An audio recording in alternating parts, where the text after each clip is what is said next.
Di situ aja kesimpulan kenapa aku harus memaksa sesuatu yang dia nggak suka. Artinya kan aku menyiksa dia, Kak. Ngapain aku menyiksa orang tua aku sendiri, Kak? Karena itu terjadi bukan cuma satu kali. Sudah sering. Sudahlah kita susah merayu dia pergi keluar. Sekalinya di luar dia kayak gitu. Dia masukin plastik dengan alasan apa? Ini sampai rumah nanti untuk makanan anak-anak. Pasti anak-anak makan lahap di rumah. Omongannya cuman gitu terus diulang-ulang. Nggak pernah berubah. Nah kata aku, makasih Kak Samsu. Kata aku memang itu kesukaan dia. Makanya kata bos aku, pas bos aku bilang, itu duit kamu harusnya tuh dibeliin ke orang tua sebagian. Bawa oleh-oleh untuk bapak dan ibumu. Orang aku aja udah tahu karakter bapak ibu aku. Makanya aku nggak beli. Kan waktu itu tahu nggak? Terakhir aku pulang dari terapis yang dapat gaji dari bos yang di Denpasar, Bali. Aku cuma beli oleh-oleh untuk satu orang. Ponakan aku. Karena dia nggak akan bisa komplain dan protes. Dia pasti pakai. Ponakan aku masih kecil berapa tahun. Belum sekolah. Jadi aku kenapa beli itu? Itu adalah cara aku untuk hidup dengan aman, damai, dan tentram tanpa telinga aku panas mendengarkan komentar yang tidak nyaman. Aku beli dia 3 pasang pakaian yang pasti dia akan pakai dengan senang hati karena dia masih bocil. Yang lain aku nggak beli. Itu cara aku untuk mencintai diri aku sendiri. Aku sudah capek, kata aku. Beneran. Serius itu, Kak. Aku cuma beliin ponakan aku. Selebihnya enggak. Iya, aku jadi paham. Orang tua memang kayak gitu. Kalian juga karena banyak punya anak, mungkin kalian ngerti kan aku nggak punya anak. Kak Samsu makasih gini loh. Bapakku tuh sering bilang, ini karena kamu nggak punya anak, nak. Makanya kamu belum ngerti. Papa paham maksud kamu pengen bahagiain orang tua, tapi nggak kayak gini, katanya. Nggak kayak gini, nak, katanya. Orang tua tuh nggak harus dibawain makan ke resto-resto mahal. Dibeliin baju-baju mewah gitu. Mau dipakai kemana juga, orang tua juga nggak kemana-mana. Kata papa mamaku, sesekali keluar paling cuma pergi ibadah. Kata mereka, mereka kan pergi keluar berdua cuma ibadah doang. Gak ada yang lain. Mereka nggak kemana-mana, woi. Orang bapakku ke kebun, nanam pohon pisang, jaga buah, kasih makan anjing kerjaan dia. Terus bajunya tuh mau dipakai kemana? Nggak ada katanya, nggak berguna juga ya. Itulah dari situ aku belajar. Iya, dari situ aku belajar, Kak. Makanya waktu bos bilang gitu, gini loh, aku tuh ngerti bos aku, niatnya baik. Ngerti banget aku. Bos aku tuh nggak salah, Kak. Dia tuh niatnya tuh memang baik banget dari lubuk hatinya. Dia pengen kita tuh pulang ada sesuatu untuk orang tua. Itu kan orang manusia pada umumnya. Cuma dia nggak ngerti aja bahwa kondisinya orang tua aku nggak kayak gitu. Orang tua aku tuh beda, lain, susah. Nggak, jangan dipaksain untuk kemewah-mewahan. Orang tua aku nggak bisa. Orang tua aku tuh senang dengan udah apa ya, udah berdamai dengan penghinaan kayaknya. Kalau dulu mungkin iya, kalau zaman dulu mungkin bapak mamaku juga pernah cerita bahwa dulu sempat sakit hati kalau dihina orang, karena itu kan zaman masa muda, jiwa muda. Kata bapak ibuku, orang yang jiwa muda memang masih sakit hati dan terluka kalau dihina, Kak. Tapi ketika dia sudah dewasa, dia sudah lebih bijaksana, udah beda. Dihina tuh udah nggak ada artinya. Mereka sudah biasa dihina seumur hidup. Jadi kata dia, kalaupun dihina ya udah nggak ngaruh sama hidup kita juga, gitu kata bapakku. Bapakku yang ngomong.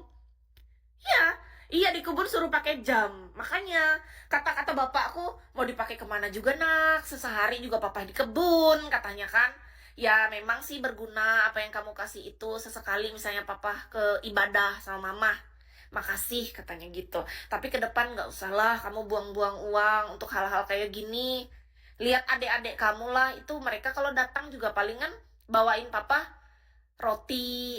Iya, adik aku tuh lebih pinter ternyata. Gini, adik aku lebih kecil, usianya lebih muda, tapi mereka itu nggak labil kayak aku. Mereka lebih dewasa. Mereka datang tuh, tahu nggak, mereka bawa yang penting kue kesukaan ibuku yang harga 8.000 rupiah tuh loh.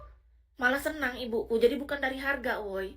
Itu tuh jadi nyentuh hati aku, yang buat aku tersentuh. Gara-gara, oh ini malah senyum ibuku lebar. Kalian pikir nggak masuk akal nggak coba? Dengan adekku bawa harga kue gembung itu, Kak, roti gambung asli Kalimantan nih kan, itu di bawah 8.000 tuh diomongin sedemikian rupa, Kak, diulang-ulang sama kedua orang tuaku. Serius, se happy itu karena emang itu kesukaan ibuku kan. Itu kesukaan ibuku. Jadi makanya pas aku datang ke sana diomongin ulang-ulang, itu berarti itu kesukaan mereka sudah. Aku jadi tahu. Makanya pada saat itu aku pernah waktu itu kerja di salon, kan bos aku tuh suka bawain makanan. Bos salonnya.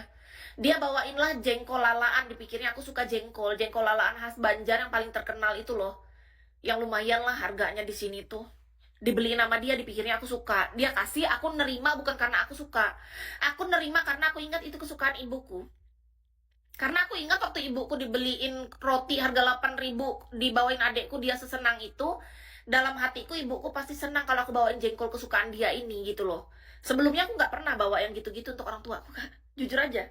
Sebelumnya aku kalau bawa ke orang tua aku pasti sesuatu yang lumayan berharga lah, kayak agak mahal, karena menurut aku itu kan rezeki besar dari Tuhan untuk aku, yang menurut aku itu titipan yang harusnya bisa aku kasihkan ke keluarga terdekat aku terlebih dahulu sebelum aku memberikan ke orang lain.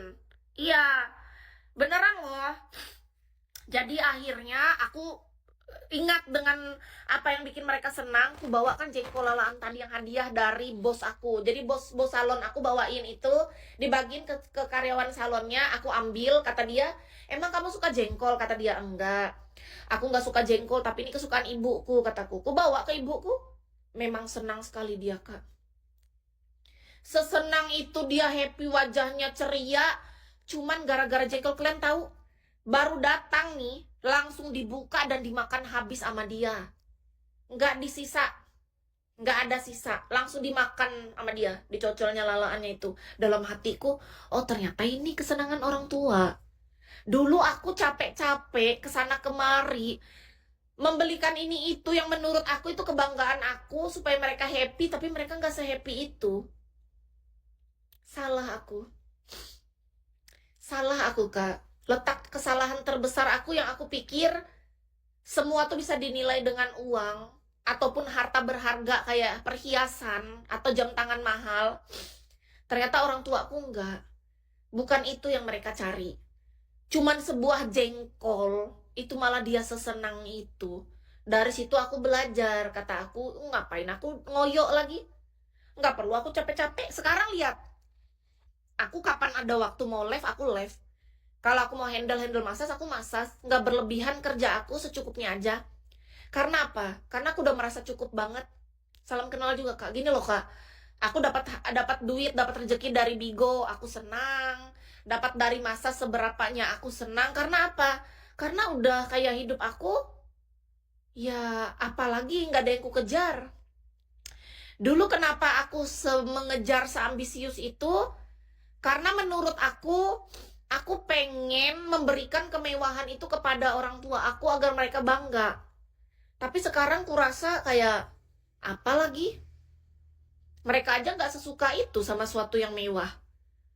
Jadi aku memilih untuk hidup sederhana dan biasa aja karena kayaknya memang itu kehidupan yang paling netral. Iya beneran loh, Kak, kayak aku ngerasa kayak apa ya? Dulu tuh yang bikin aku semenggebu dan itu tuh gara-gara semangat aku tuh adalah memberikan kepada orang